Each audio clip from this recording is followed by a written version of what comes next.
I just want it. I want everything that's mine. I don't want 25% of it. Right now, I feel like I might got 10% of what's mine. I know it's 100% out there for me, so I always keep that in mind.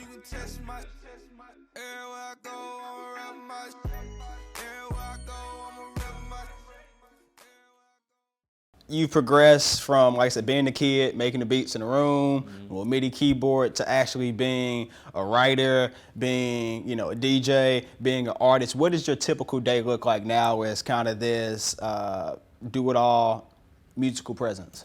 For the most part, like today, before you got here, I literally woke up. All I did was brush my teeth, cook breakfast, and I made about 5 beats and wrote 5 hooks. And right before you walked in, as you can see, I wasn't even like myself yet. Like I was like sleep DJ Chose still. Like I still probably had eye boogers, but that's how I move. Like I wake up and I'm gonna get everything else done. So most people treat what they love like playing, like the last thing in the day to do. I try to treat what I love like the thing I have to do before I do anything else. I know you be moving, man. You DJing at this club, and then you still trying to make 4 or 5 beats a day. I'm sure you got artists hitting you up with a hook at. So how do you manage it? I protect my energy, and what I mean by that is, all day my phone on silent. Okay. If you can't get in touch with me when you want, and then I call you and I can't get you when I want you, it's perfect. Like I'm still here making beats. You feel me? Or vice versa. When money call, I sometimes miss it because a lot of times people ain't calling about money. You got your rare people, and if they really want you, they still want you by the time you call back. They can wait it out. There you go. So I protect my energy. I work out. I try to eat good. There are a lot of things in this world that's gonna throw that speed bump in your success. You feel me? Yeah. But I mean, even on a business tip, I just try to stay away from negative energy, and if I saw the movie before, I ain't watching it again. If I saw you cross me before, or if I seen somebody like you similar to you cross me, and I'm getting that same vibe, learned your lesson, I ain't watching that movie again. Got you. So as we've said, you're a producer, writer, artist, DJ. How has being cross-trained and just that multifaceted helped you succeed, and which you encourage other people to be able to do everything? Right. Man, if you can't, it almost cripples you. You feel me? Like, what would you be without a tripod? You know what I'm saying? You could never do this right here. You feel me? So I try to stay up on. If I'm a rap, I don't want to be the rapper that can't record himself when he has a great thought. You feel me? And a lot of people don't have that. Like, if you're an artist and you sitting at the house and you like, I want to work, and every time it's time to work, you got to go to the studio and pay for that. It's a lot of things. I cut a lot of things down by just learning, getting on YouTube, trying to figure it out. And that has single-handedly, I would say, put me 3-4 laps in front of my peers. You feel me? Just that self-learning. Just self-learning. Gotcha. I know how I want to sound. Yeah. A lot of people want to sound away, but they can't because they got to go see this guy who owns their sound. And it's like, nah, I can't depend on no engineer. You feel me? Got you. So I would assume that self-learning was a player in making your passion into your paycheck. You're not out there having a second job to support yourself. Your music is how you're supporting yourself. So how did you get to that position of having your music support yourself? 'Cause I think that's the goal of a lot of us, be able to do what we love and be able to provide for our families. How did you get there? I'm pretty sure you can co-sign on this too, but it starts with multiple hustles. So everything I stated is things that most people don't want to attack because they scared, but when you think about it, I'm an artist, but I know how to record, I know how to make beats, I know how to write the hook on it, I know how to mix it and master it, I know how to shoot the video for it and edit that. I'm just off music, I'm 5 traits in. Your own factory. Right. Yeah. So a lot of times I meet, and I'm kind of messing up my money right now, but in a couple years, I'll be out of the game, and I'll just be in the back seat, you know what I'm saying? So with that being said, I I got homies who come over here all the time for studio session. I only record like 3 people because they got that bag and they bring the $100 an hour for the session. Yeah. But I got people who will come get the session. I record them, and in my head it's like, you know, they love my engineering. I look at their money like, I'm gonna buy some shoes off this. Like, I'm gonna buy the things that I don't. I'm gonna go bust down a Cuban link. You know what I'm saying? Like, all off you.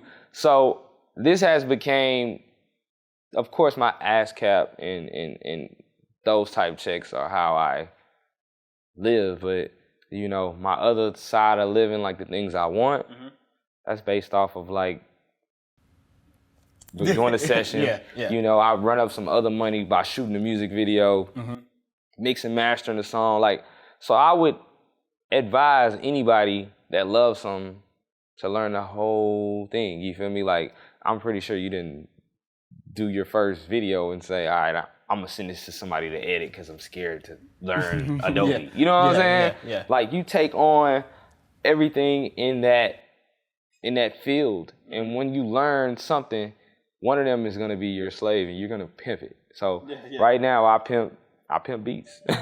Got you. So in the era of flexing on social media, living above your means, this perfect world, I think, and this is my opinion as a rapper, I found you to be fairly humble on social media, right? You had a post, let me look it up. What did it say exactly? You said purpose over popularity on a post that you did like last Sunday or something like that. What does that mean to you? And how do you approach your brand on social media? Man, it's tricky because it's hard sometimes. I got days where I know how far I could be if I just took it there. You feel me? Like, I got the world watching. I got a lot of followers, but I don't give them what they want as much as I should. The truth is, purpose over popularity. I mean, like, I want to have purpose over being popular. I see a lot of people who they musicians and they popular. You feel me? No one is. You get nothing out of their music. Maybe everyone knows them. Maybe you heard one of their songs, but it's not a reoccurring song you're listening to. You feel me? So what I mean by purpose over popularity, I don't want to compare the rapper that's just popular, but there are certain artists with purpose. You feel me? When you listen to, I'm gonna say, Take Care. You know, when I heard Take Care, that CD still lives within me because it had purpose. You feel me?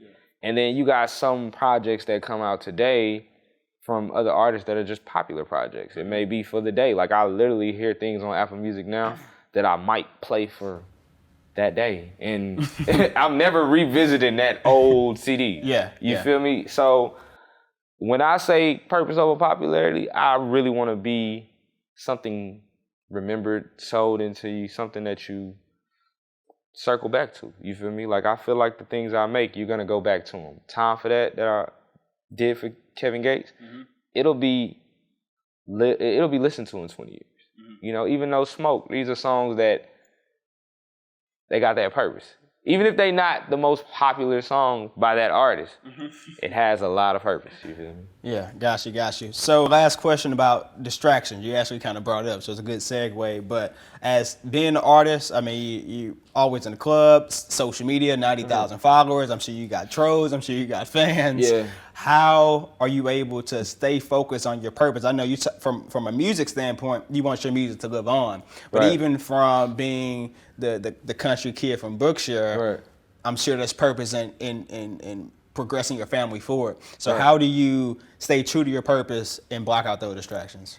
It's hard because you find days where it's not like where, you know, like where somebody trolling or being disrespectful. You want to go.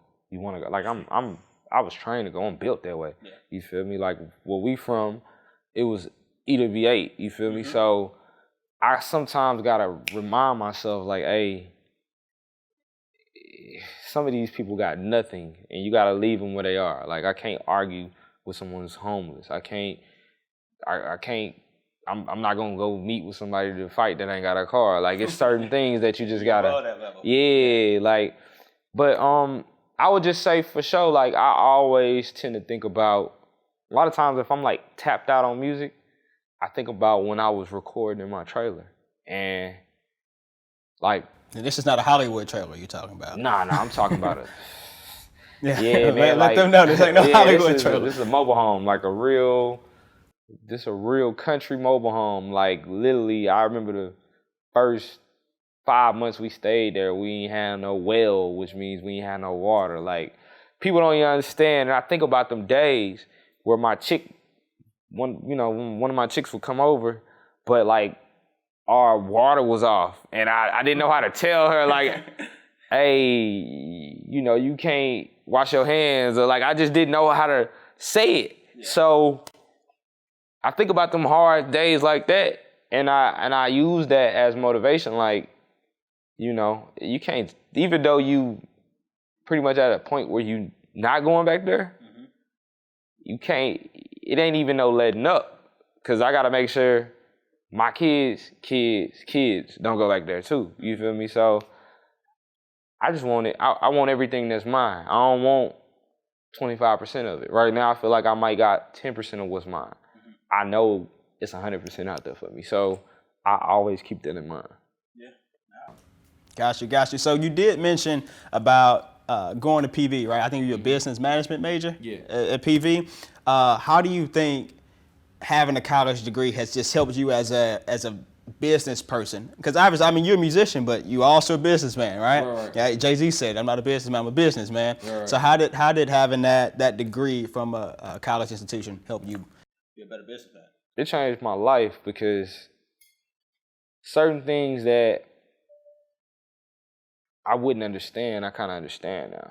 Like, certain people can't go in these same meeting rooms with these same people I'm with and understand their lingo and even know how to communicate with them, because I'm not getting beside myself, but I just know how to communicate without scaring them. And people love when you can adapt. So I think college campus, going to a HBCU, it taught me how to adapt to the world. My business class taught me how to know what's up with the world. Like, I'm seeing how to get it. I heard it. Now I'm putting it in action. Gotcha. So what you encourage, and so you talked about getting booed at your first college party. You talked about guys throwing away your CDs when you pass them out in a club line. And then now you're a writer for other artists. So how do you manage your ego? Because I know that can hurt your ego, not being the star of a song or giving your baby, your song, to another artist to perform. How do you deal with that? It's tough, man. It's tough, because a lot of times you got to watch people that are at the same position as you. You feel me? Okay. Or maybe even worse off than you. You feel me? And you got to watch them be nurtured into position to be the star, when it's like, hey, I'm over here. Hey, I write this stuff. Hey, I really do this. Hey, I've been doing this. But, it hurts. It does. But I'm a realist. So it always comes to me, get out of my feelings, and I realize, at the end of the day, I was broke. So I see it for what it is now. I see it for the M's. I see it for the 100,000s, for them ASCAP checks that's coming in. I see it for what it's worth. I don't get too emotionally attached to records no more, or even being a star. I just see it as I am a star. I'm my own star. When I walk out of that house, people know me, people want pictures, people shake my hands. I'm just a different type of star than some of these people I write for. They may be this type of star who's flamboyant. I'm like the type of star who's I'm almost like I don't know how to say it, but I put myself in one of them real stars. I'm a real everyday star. I'm the type of person who I could tell you how to be better, opposed to spreading and showing you a life that ain't really real. Every rapper tell you how they gonna shoot, how they'll shoot, how they gonna kill.